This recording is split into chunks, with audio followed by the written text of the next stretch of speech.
You guys, I just realized something, and I haven't uploaded in a while. This isn't a Christian channel at all, by all means. But I was thinking about Jesus, right? And you know how, like, let's say you have a wide imagination, right? And you have certain fictional characters like Goku, Fist of the North Star, certain characters that you resonate with. And when you, like Baki or whatever, and when you start to kind of feel that and act as though it's real, then your brain opens up and starts to be like, and this might be too hippy-dippy for some people. I've just experienced this in myself. But just say you have a role model, right? You have a freaking role model, and that role model, believing in that role model's ideals and all that type of stuff, and then trying to act like them, or just believing, like let's say Goku, right? Let's say Baki the Grappler. If you guys have ever seen Baki, check it out. He's like one of the strongest people on Earth, and his father's like the second strongest whatever on Earth, right? And let's say that's real, right? And the thing I like about Baki, it's more grounded in reality. They're not throwing the Kamehameha waves, especially if you're reading older Baki. Now, you know, they're bringing Masashi back to life and all this type of stuff. But you believe that there are people like that exist in this world. What do you think you're going to start doing with your training? If you train, you might start training differently. You might start training intensely. Because if you actually saw a person in this world that was like that, then you're going to start, your mind's going to open up. You're going to start training harder, because now you know that is possible with discipline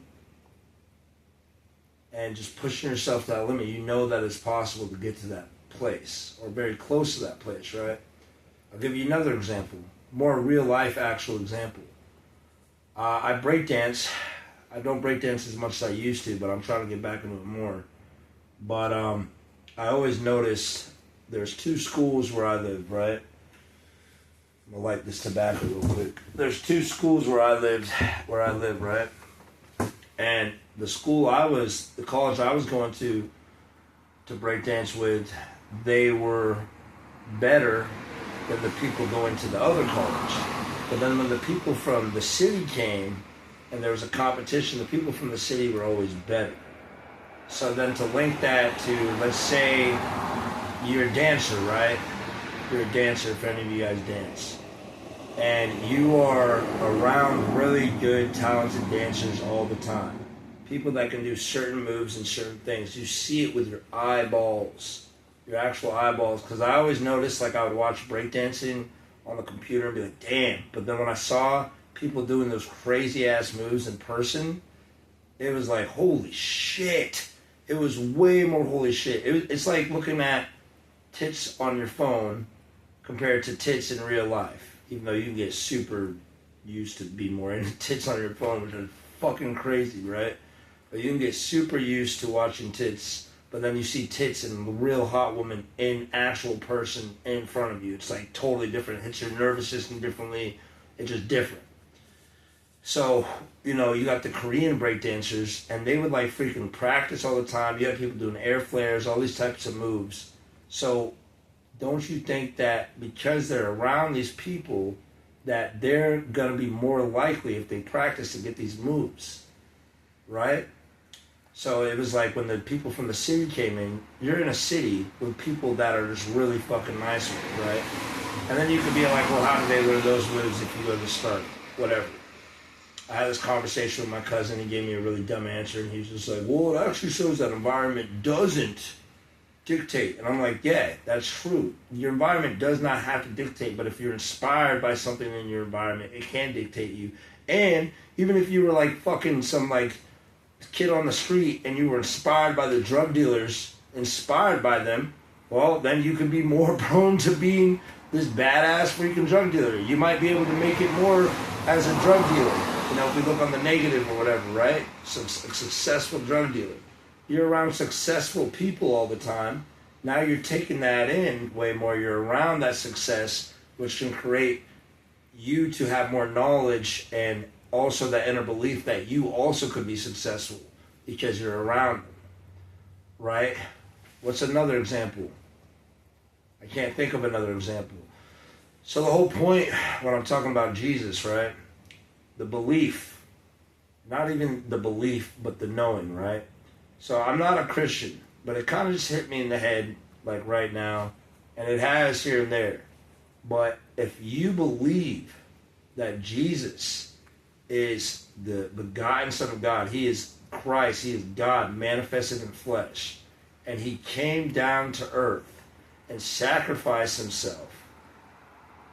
Like that's like whether it actually happened or not, fiction, non-fiction.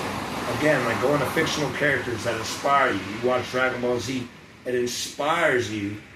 You're seeing all these awesome things. You're picking up this great attitude. You're learning how to be a better person just through some fictional characters, right? So with Jesus, if you actually truly believe that he is the begotten Son of God, the ultimate love, the act of love or whatever you want to call it, is sacrifice. His actual sacrifice is like, I will sacrifice my life for you. That is like the ultimate. Like, there's nothing else after that. You're dead. There is no life to live or anything else to do. But you sacrifice your life for somebody else. I'm not saying that's what we need to do or whatever. But if you actually truly believe that, and a lot of Christians will say they know that that's the case. Whether it is or not, I have a lot of thoughts on that. But like choosing to actually believe that that is the case, how could that not change your life if you connect and give yourself to Jesus? If you have this belief that Jesus, Yeshua, and the Christ, how could that not change your life? I think I've heard sayings too where it's like, don't read the Bible, just give yourself to Jesus. Because if you do read the Bible, what Jesus talks about, I don't think giving yourself to Christ or Jesus or whatever you want to call it is like you're going to be some passive dude where they say turn the cheek and all this type of crap, which I think a lot of that stuff is mistranslated and you're having other people tell you what it means and all this type of crap.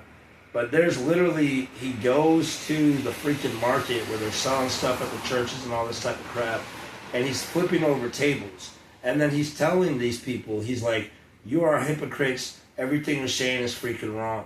So if you look up to a guy like that is not going to make you passive. He's able to see clearly and have a sense of discernment.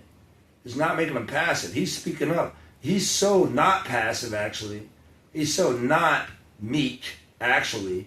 So not meek that he allowed himself to get nailed to a cross, carrying like 100-pound, maybe even like heavier cross up hills, shitting, piss, whipped constantly, da-da-da-da-da.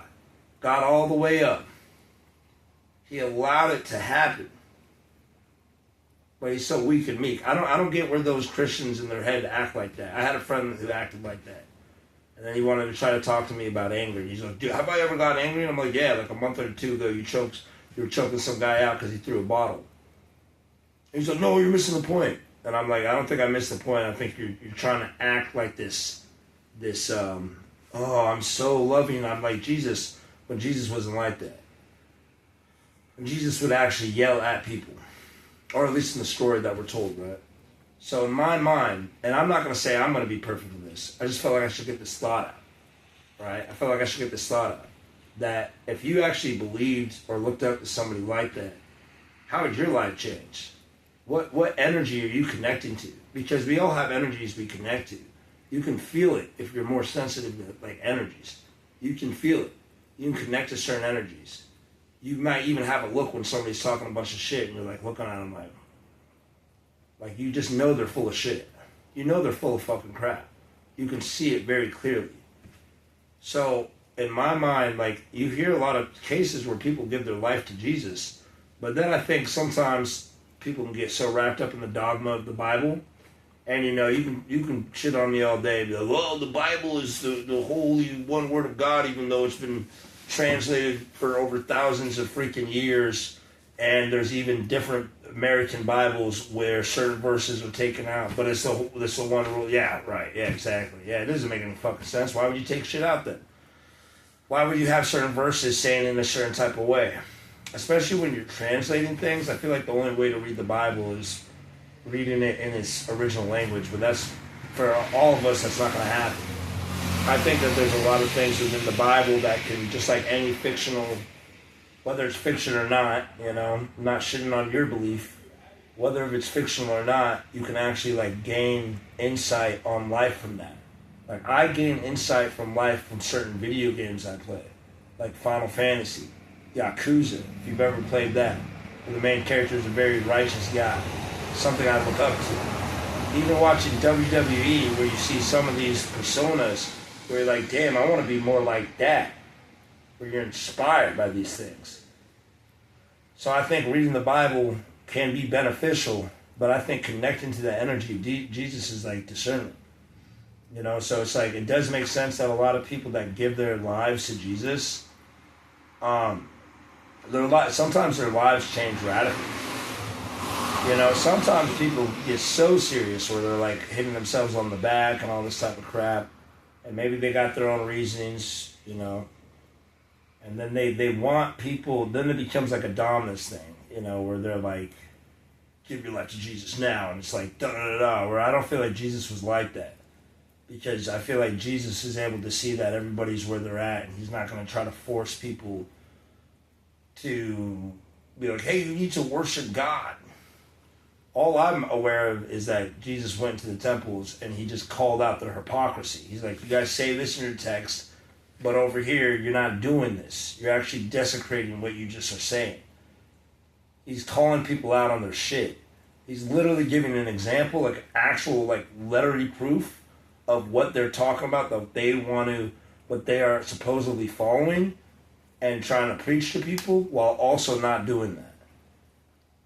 So it's not, in my mind, when somebody's coming at you and they're like trying to like be like, well, actually in the Bible, it says right here.